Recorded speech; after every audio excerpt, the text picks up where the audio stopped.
Cory McCauley is where no ferry flyer wants to be. Grounded in Brazil. Dang it. With the clock ticking, waiting on his co-pilot. I'm gonna be meeting Cory for the first time this morning. He's supposed to be down here at 5:30 so we can get a good and early start, but so far I know Cory.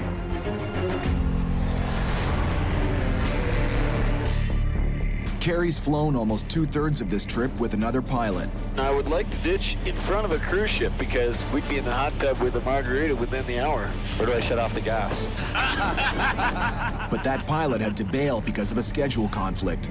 I'm done. This is the end of the line. And for Cory, the only thing worse is finding out the replacement is a guy he's never even met, his boss. You're gonna come all the way down here to take my spot? I've done tons of trips like these all by myself, and far more dangerous, far more difficult. To have someone come down here to help me, it just drives me nuts. Hey, good morning. Good morning. Speak Cory. How we doing? Pretty good, pretty good. As company owner, Cory Benson's priority is keeping customers on side by delivering on time. And Cory's already one step ahead. The airport closes at 8, from 8 to noon. We're either out here by 8, and we're staying. Let's go around the hill on that side. This flight is Cory's chance to crack Brazil, one of the fastest growing small plane markets in the world.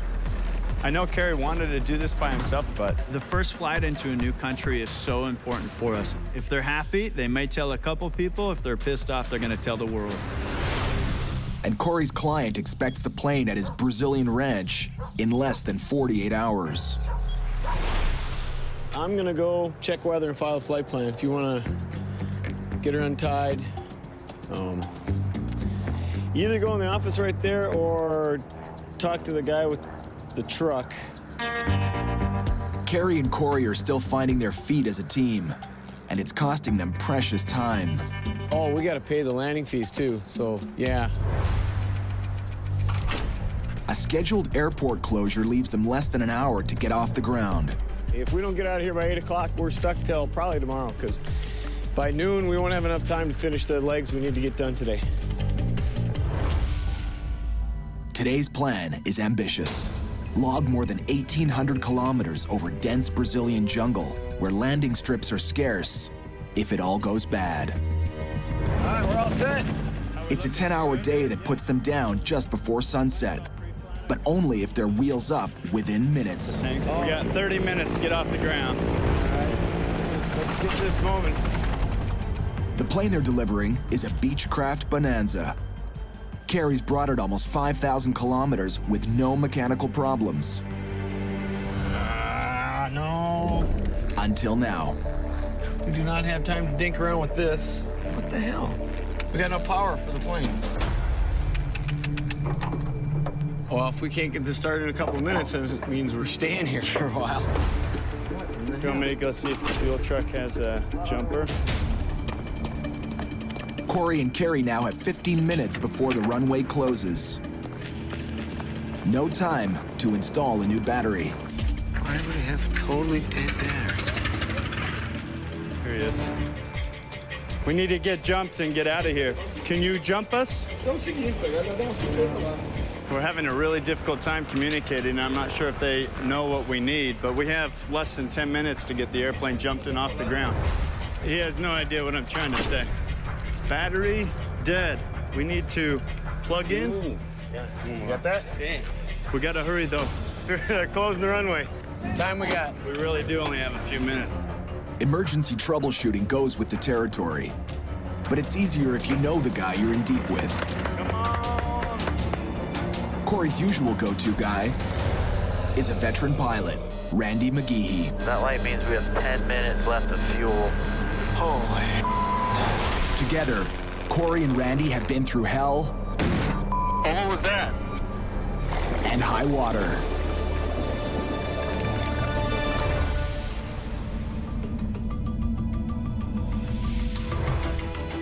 But right now, Randy's on another mission in Canada's far north. He's here trying out for the ferry flight of a lifetime. Dave? Sir. Hey, Randy McGeehee. Randy, nice to finally meet you. Nice to meet you How's it too. going? The United Nations needs this plane in Africa to help save lives in South Sudan, the world's newest country. And the twin-engine Dornier is perfect for the job. It carries twice the cargo of other turboprops and can nail a short runway, paved or not. Ideal for the rough and tumble world of UN relief missions. You can land this thing fully loaded in 500 feet, so you can get her stopped pretty quick. Wow. If you come in slow. That's impressive. Randy's at the bottom of a steep learning curve. I haven't seen anything like that. He's never flown a Dornier, and he's got just 2 days to learn. And even though he's racked up an impressive 10,000 plus hours of flying time, the Dornier will force him to up his game. When I learned he was an airline pilot, I had concerns. Randy flies a 767. I mean, that's a big jet. But if you even talk to Randy, how much does he actually fly the aircraft?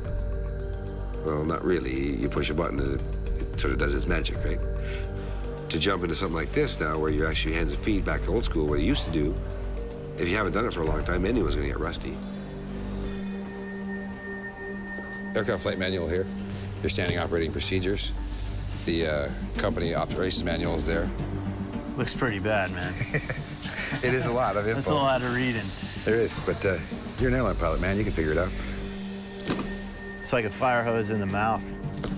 It's a lot of information, and you got to take it in as quickly as you can get it. We'll give Randy as much assistance as we can, but he's going to have to pick up the ball and run with it himself. We've got 9 other airplanes I'm worrying about all over the world. So the Africa guys are all done for the day? Done for the day. Yeah, I'm feeling the pressure on everything I got to learn. It's a lot, and it's a big responsibility. It's a big step up for the Dornier 2. Its latest posting was hauling passengers and cargo around Canada's north. But for its new war zone tour of duty, the Dornier got a nose-to-tail upgrade. UN branding, the latest in navigation systems, and a brand new coat of armor. The main gear's got clamshell doors that clip up and seal it right in. We have a Kevlar coating on the belly, so this is bulletproof, basically.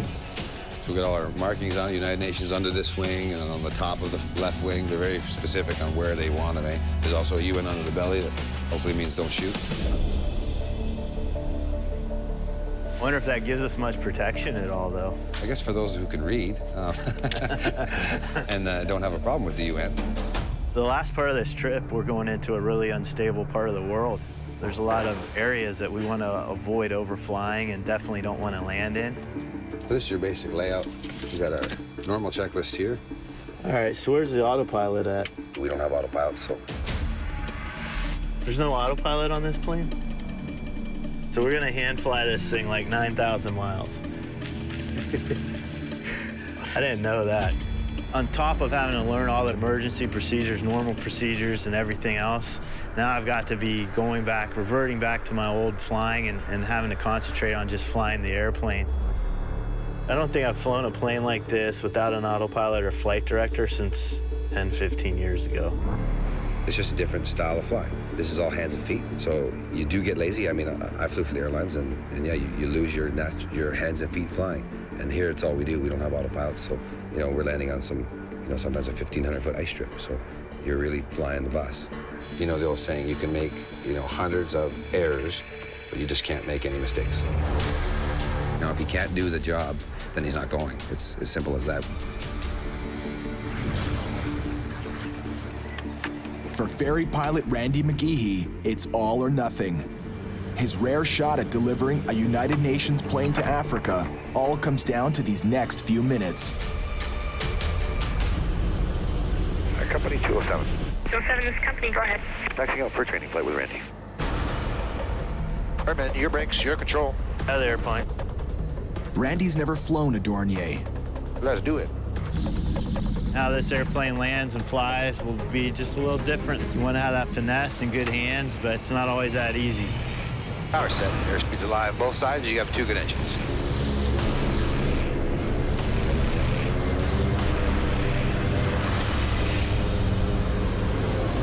To ace this test, Randy has to respond to every tilt and roll of the plane.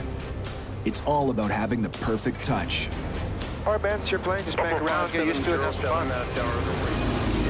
That rolls quick. I'm actually not used to that. That's cool. Yeah, very responsive, isn't it? It's like a Ferrari. I was expecting it to be a little more stable, to be honest. This ain't no ball. The Dornier is old school flying. All hands and feet, no autopilot. Randy puts the Dornier through its paces, turns, climbs, and some of the scarier stuff. You want to run a stall or something, or Just call stall max power.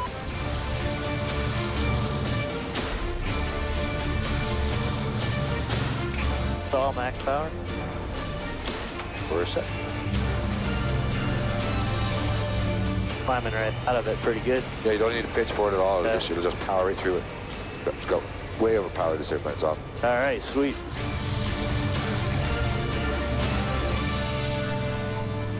Well, for no autopilot, you're doing pretty good, man.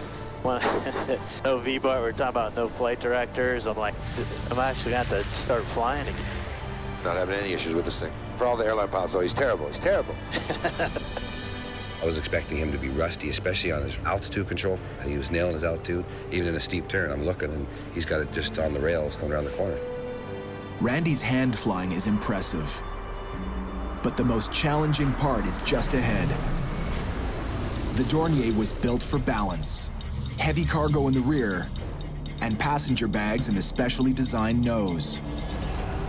Putting that nose down gently takes a skillful hand. The nose is going to want to drop out on you. So you got to really catch it, okay? Don't let it just go bang. Just feel it. The nose will come down, let it just sort of drop by itself, and then just check it back hard. All right, I'll try, man. And use as much as you want until you can figure out where those wheels are. All right. Rough plus 15 looking good. I'm looking sweet.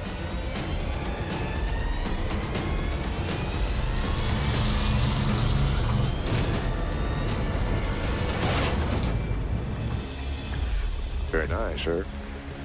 That was outstanding, brother. Thanks, man. I was working for it, though. I gotta say, I was working for it. Randy's earned his seat on the Dornier. But more than 8,000 kilometers south, Randy's colleague, Cory Benson, is still stuck on the ground. Anyone else we should talk to, do you think? Cory and senior pilot Kerry McCauley have one dead battery and a runway about to close. Others scramble to beat the deadline. Cory and Kerry's chances of getting a jump start for their Beechcraft Bonanza are slipping away. I don't know. I think they're broke down too. Oh, maybe he's gonna pull the battery. Yeah, This is too close. Somehow, despite a serious language barrier, the locals have figured out the foreigners need a boost. Oh, you're just gonna swap them? Or no? Okay, I see. They've pulled a working battery to jolt the Bonanza out of its coma. Good. Bye.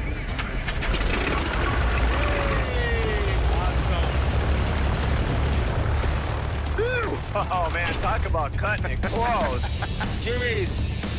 Because it is 8 o'clock right now. Where?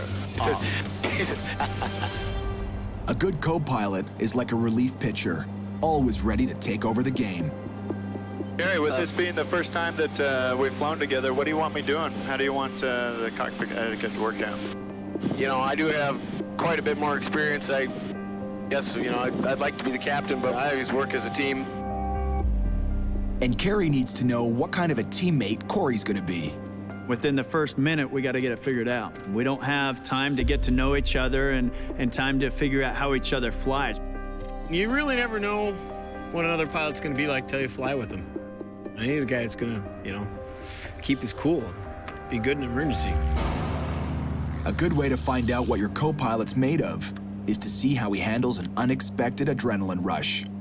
Like buzzing the Amazon at treetop level. Okay, let's drop her down here a little bit and do a little yeehaw.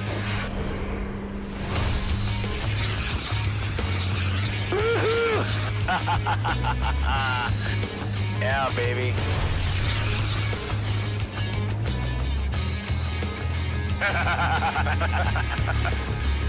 Too much fun. This is awesome. Oh man, I love this stuff. Who gets to do this? Who gets to buzz the Amazon first thing in the morning? So I think he just wanted to make sure that I'm not going to be some wimp pilot, because this is definitely not the job for a wimpy pilot. He passed with flying colors. He was digging it. We were having a ball. A couple of kids in a candy store was what we were. Oh, this is fun. All right, let's get back to work. We got places to go. Good that you came down to help out, though. I'm so happy I'm here. This is awesome. In this tiny airborne clubhouse, Cory's passed the initiation.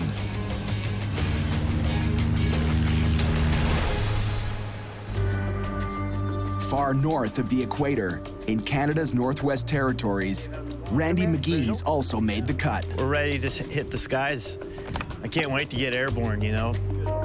The veteran pilot has mastered the Dornier's systems, earning a place in the cockpit on a demanding United Nations flight. The pressure's on us. We got to get the plane over there. It's a risky trip. From the far north, they'll cross the rough North Atlantic, then over continental Europe into the heart of Africa. More than 12,500 kilometers.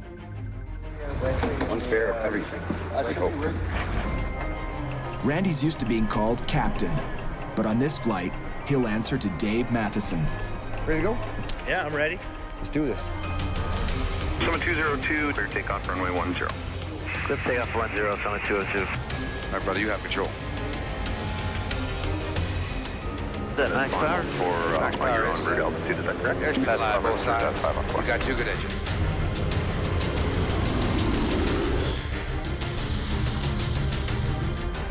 Goodbye, Yelnay. I love this machine, man. First position director Keller, maintain 9,000 control from the 202.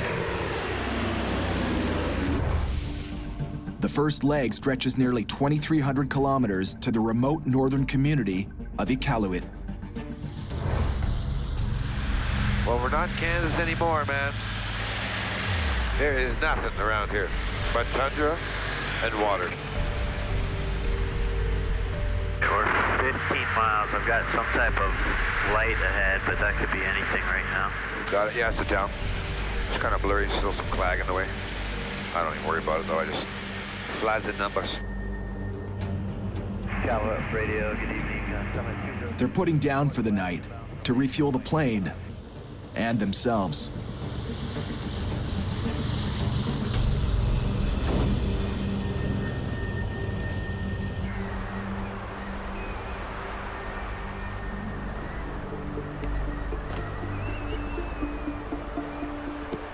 Right, warm for a Cairo at this time of year, huh?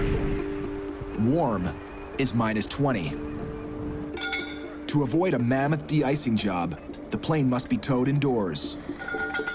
Delivering planes is the ultimate in no-frills flying, where you're not just the pilot, you're also the ground crew. It's a pain in the ass because it's freezing out there. You're tired from the flight. You know you have an early morning, and we're having to do our own work. The joys of Arctic travel. What little sleep they get here, they'll need. In front of them is a 10,000-kilometer marathon, with the finish line in a combat zone.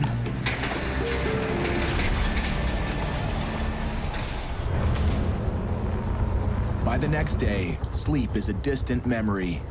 It's been long hours of jockeying this United Nations Dornier on its trip to Africa. I want to see Greenland here. It looks cool, or at least... Yeah, if it's not clouded over, it is nice. Now at the 1/4 mark, they're approaching Greenland. Yeah, once we cross these rocks, that glacier, and then it's hitting the bay there, that'd be cool. Randy sees a photo op. But after hours of butt-numbing boredom, The iceberg coming up and a hole right through the middle of it. Dave sees a slalom course. Minimums. It's just for fun. Still, skimming this ice field requires absolute precision. Too low, terrain. Here, the nimble Dornier shows what it's made of. Quick and responsive. So is Dave, who honed skills like this competing in aerobatics. The most fun I can do in an airplane really is aerobatics. That's a real test. You know, it takes a lot of discipline, a lot of practice, a lot of training. Dave has great hands. He can manipulate that airplane and make it do whatever he wants. I have a lot of respect for that.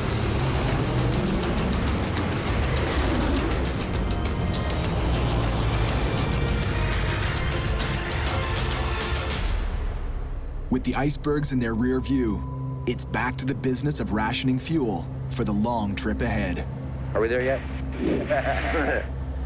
It's gonna be a long trip for you, my friend. Yeah, big time.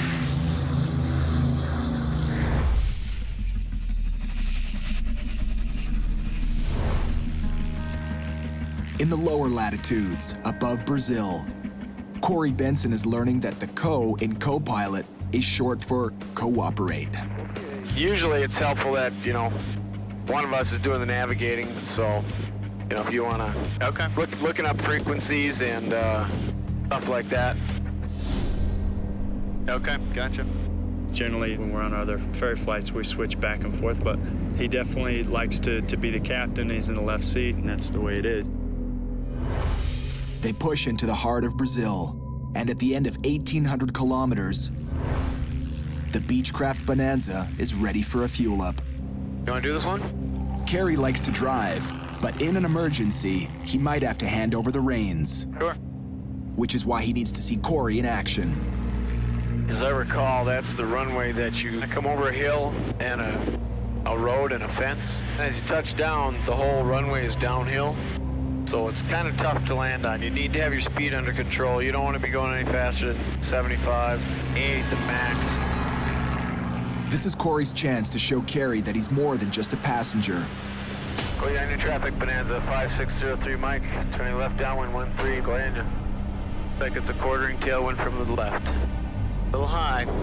Dump full flaps. With a tailwind and a sloping runway, Cory needs to keep a lid on his speed. Okay, gas, 3 green undercarriage, make sure props pumps, you're really fast. You're 90, 95. Cory's coming in too hot and too high. Watch your speed. At this speed and altitude, he'll overshoot the runway. Okay, let's hang a hard right. Cory calls off the landing. So you're thinking it's best to come in the other way? Yeah, upwind's best, but we got to be on the numbers and stuff. Okay, let's get some power back though. We're doing 110 now. Here, you got it. All right, slow her up. Here we're doing 100. It's going to be a right crosswind. Looking better this time. Doing 90, but you're more on the glide path here. Cory's got the situation under control, but Cory's still riding him. Get out, watch your speed. 85, 80, 75, 70. Drop your nose.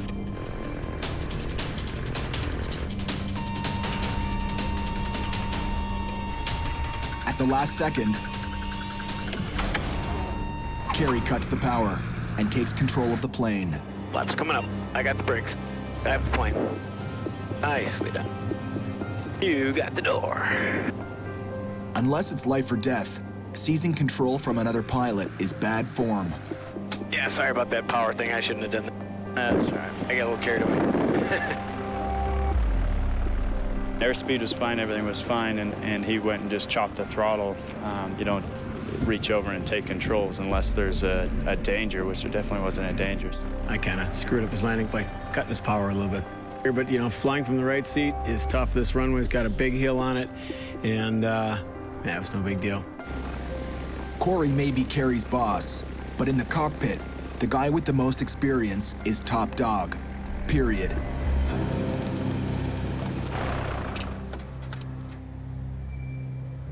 Why is the power still on? Yeah, let's get out to the battery quick. So This morning, the plane needed a jump start. Now, a reverse problem. They can't power down. Battery will drain in no time. It's like pulling the keys from your car ignition to find the radio still on. You want to hand me my knife? Carey suspects a critical electrical wire is somehow stuck. Oh, did that do it? Something went. Because I turned on the master, and then I turned it off, but everything's still lit up. Try it again. Everything's still lit up, huh? Well, that's not good. Beats the hell out of me. Handing over damaged goods is bad for business, especially when you're trying to break into a hot new market like Brazil. The first thing that's going to go through the new owner's mind is it something that our pilots or that we did? And we definitely don't want that. It's a new one on me. Yeah, I've never seen that before. There's not much time to solve this mystery. The owner wants his plane in less than 24 hours.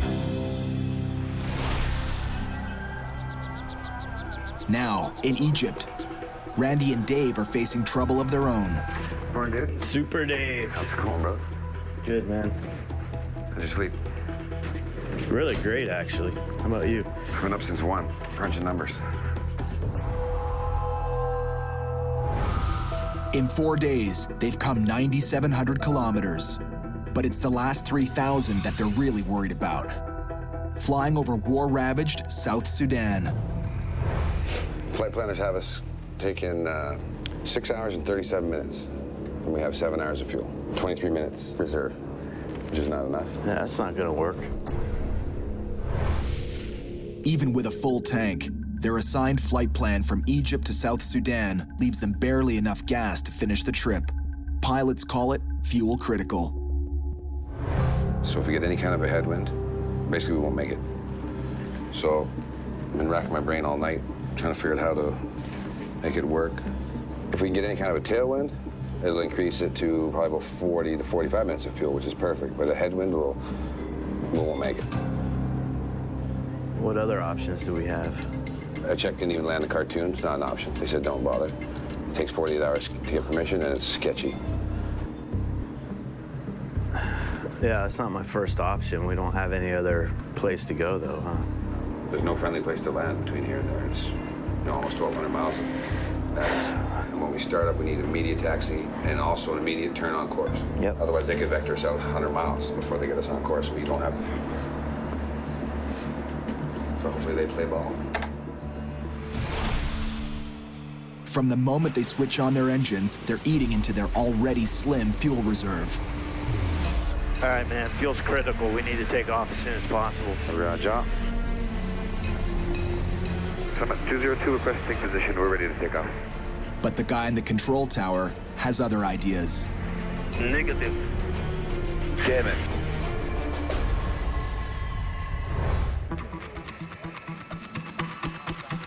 Meanwhile, it's early morning in Brazil, and Cory Benson and Carey McCauley are troubleshooting. Hours later, they're no further ahead. Here's the starter.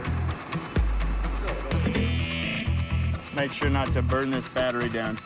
Their plane is sucking power, and not even the mechanic knows why. I'm hearing the clunk, so something's working. Something's happening. But it's not happening fast enough. Right now, the only way to turn off the power to the plane is to pull the plug on the battery. It ain't perfect.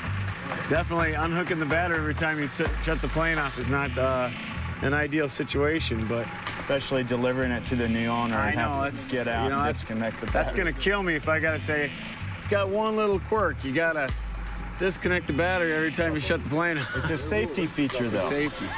It's an anti-theft device. Yeah. The plane's owner is expecting delivery in just a couple of hours. I'm gonna call the owner real quick, just give him an update. Just gonna send the owner an email. I tried to call him on his numbers and couldn't get through. I think he's a little anxious to get his airplane. Delivering a temperamental plane is better than no plane at all. Cory decides to push on, right after a quick refuel. Huh, it turned off. Master switch, when they turned it off, all the power went off, so everything's cold, huh? Yeah. Cool. We fixed it. You gotta love it when a plan comes together. When something breaks and then it fixes itself. For me, that's the scariest part because you never know when it's gonna break again, but it is gonna break again. And it's generally at the very worst place when it stops working again. This is looking really good. We got guys giving us gas. The master switch is working again. We got a beautiful day and only 2 hours left to go. We're golden, baby. We're not even going to be late. That's like the first time. Hey, Cory, we're not in the air yet. Huh? We're not there yet. We're not there yet. That's true.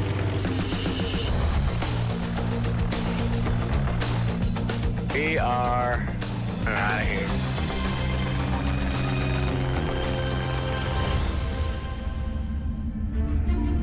In Egypt, Randy McGeehee and Dave Matheson are wasting fuel, desperate to get off the ground. Sierra Uniform 202, line up via Charlie, runway 17. Accept? Sure. Accept, sir? Yeah, accepted.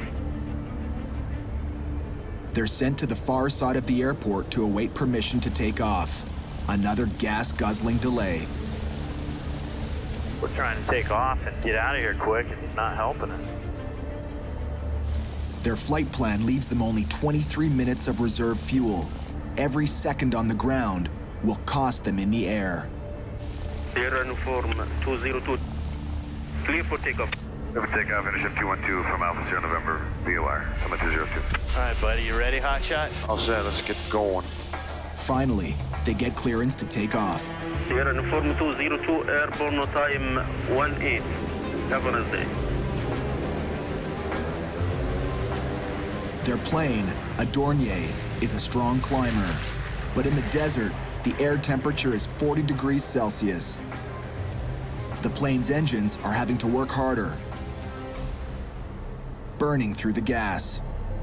So hot, man. Our performance is, we're getting killed. Worse, the guys in the control tower have assigned them a flight plan that looks more like a cow trail. Dave radios air traffic control, asking for a more direct route to save on fuel. Sure, Summit 202. Is there any chance you could approve us direct Golf, Oscar, Papa, Delta, Alpha? Just because we're fuel critical on this leg, sir, and it would help us out a lot. Be nice to us, buddy. Please, after contact with Cairo radar, you can take this clearance, Sierra Uniform 202. It's bad news. Yeah, by the time we get to 110, it won't matter. We're fuel critical. Air traffic control has ordered them to climb to 11,000 feet, contact another control tower, and try again. Fucking hell, man. Friggin' 100 miles in the wrong direction is not gonna help. It's 45 degrees off our track. It's nice when you're sitting on the ground, air conditioning, and you're not up here worrying about running out of fuel, you know?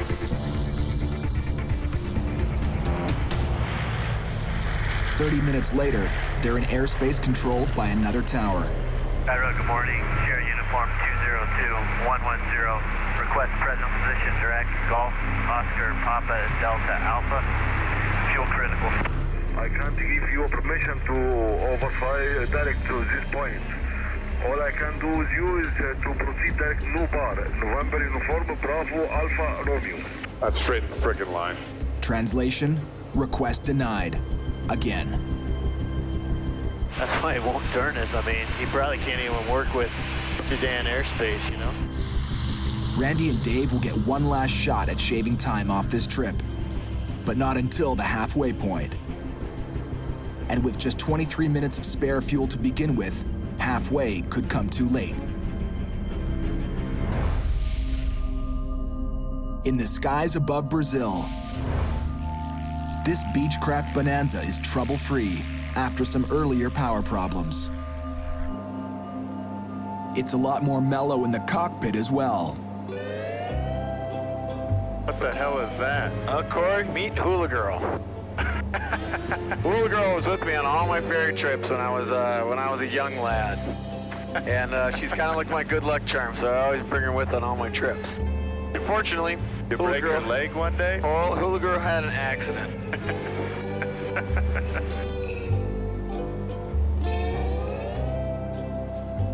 Pretty interesting there, buddy. Yeah, well, we've all got our quirks. You gotta have somebody to talk to on the long flights. Oh, that is funny. Cory prefers flying solo, and he's been adjusting to a co-pilot who's also the boss. But after tens of thousands of kilometers with Hula Girl, Carrie's beginning to appreciate the live audience. Have you had any emergencies, Cory? Well, yeah. Lost an engine in a 182 hauling jumpers. Lost an engine in a Queener hauling jumpers. Lost my alternator at night over the Sahara, ferry flying. Was lost over the jungle in the middle of Africa, ferry flying. Lost my ferry tank fuel pressure system in the middle of the Atlantic at night while ferry flying. Yeah, So I've had some emergencies. You've had a couple. Wow. You should read my book. Do you really have a book? Yeah, I'm almost done. Oh, this is going to be like a whole new chapter now. Oh, I know. I can't decide if I'm going to add this to it or have it a second book, you know? Oh, my God. It's like, my life doesn't stop. I can't finish the damn book. Just keep it. After more than 8,700 kilometers over stormy seas and dense jungle, the Bonanza is now within sight of the new owner's ranch. All right, how's my mixture is good? Gas is good. All eyes will be on them. The landing needs to be perfect. But the runway is far from it. That's definitely not a international airport runway. Gonna be a little challenging. Yeah, remember here, Cory, no pressure, but the owner's watching you. Ah. Oh, good. At least I got that going for me. No pressure and all.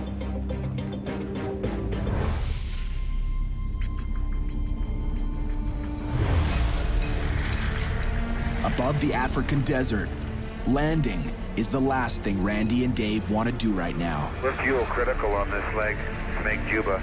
Is there any possibility we could get direct? They alert air traffic control as they approach Sudan. It's a war zone. Putting down here could get them kidnapped, or worse. We just did 1 hour. We burned 656 pounds. I'll get back to that in a second. Short on gas, Randy and Dave have been asking for a more direct flight path. Twice denied, they have one last chance. Sir, no copy from Khartoum at all. Could you relay? They can't raise air traffic control on the radio. Awesome, we're in hostile airspace and we can't talk to anybody.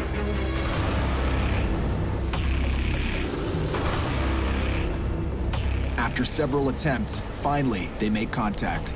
Sir, Uniform 202, radar contact. Would you say again your request? And sir, from Sierra Uniform 202, any chance for direct Romeo Alpha Bravo Alpha Kilo? We are fuel critical. I say again, we will be fuel critical. It is imperative we get a straighter line than this. That means go ask your boss, diphead. Come on, baby. Give it to us. Negative, military area. Thanks for no help. What a dick. And he knows we're fuel critical. You know he could give it to us. And we're a United Nations flight. We're not there to bomb anybody. Out of options, they're banking on a smooth flight with no surprises. And in ferry flying, that's asking for a miracle.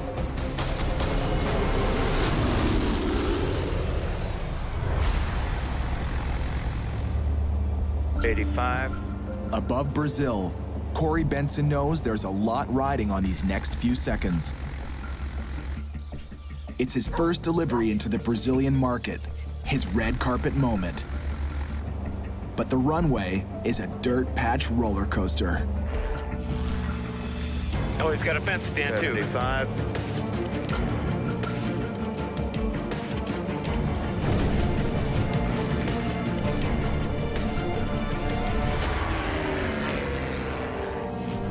Flaps coming up. Well done, well done. Whew. What an entrance. Look, that was a little more nerve-wracking than I was anticipating. That was sporty. Excellent. Wow, this is beautiful here.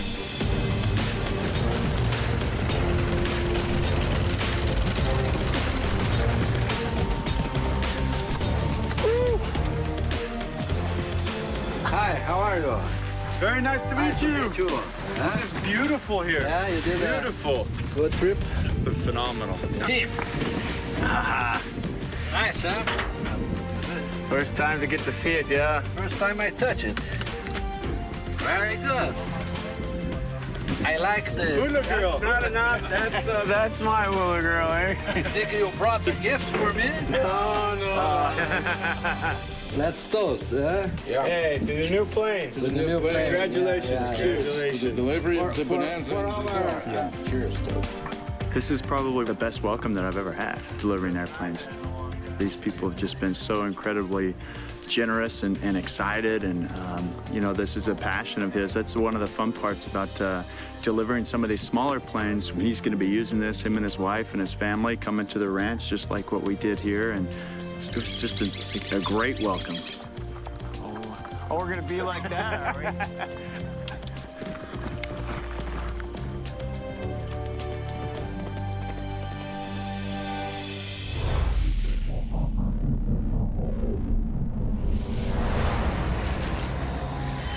Over Africa, a run of bad luck has finally turned around for Randy McGeehee and Dave Matheson. 195, we picked up a couple knots. Not great, but I'll take it. They started this flight with just 23 minutes of fuel to spare, what pilots call fuel critical.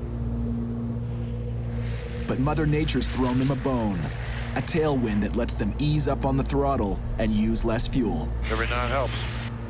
Try to squeeze 200 knots out of this thing we can. 197. To bleed every ounce of mileage from the Dornier, Randy and Dave need to work this plane super efficiently. I mean, we look like we're trimmed out perfect, so our drag's as low profile as possible. We got up as cool as we can, gives us cool engines, less fuel flow off our engine, second, better range and endurance. I can't think of anything else we can do right now. We really got to start calculating that fuel. We're already losing our tailwind. Speeds dropped to 193. Damn it. That's not what we want to see. Damn it. We're down to 300 pounds reserve right now. But that's doing direct. That's not with all this horse that got us going. Even with every fuel-saving trick in the book, the detours ordered by air traffic control have been sucking the gas. 300 pounds of fuel left, that means we have 15 minutes. 15 minutes of spare fuel leaves them no margin for error.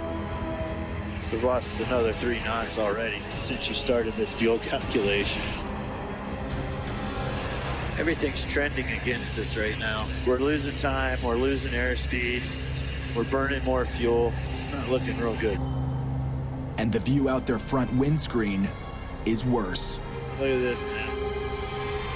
Damn it. In Africa, storms can be sudden and fierce. Randy's about to get his first taste. We can't go around that. We're gonna have to pick our way through it. The plane is too low on fuel to dodge this storm. They have to hit it head on. Bro, that's bad. Doesn't feel that bad. Dude, that is lightning.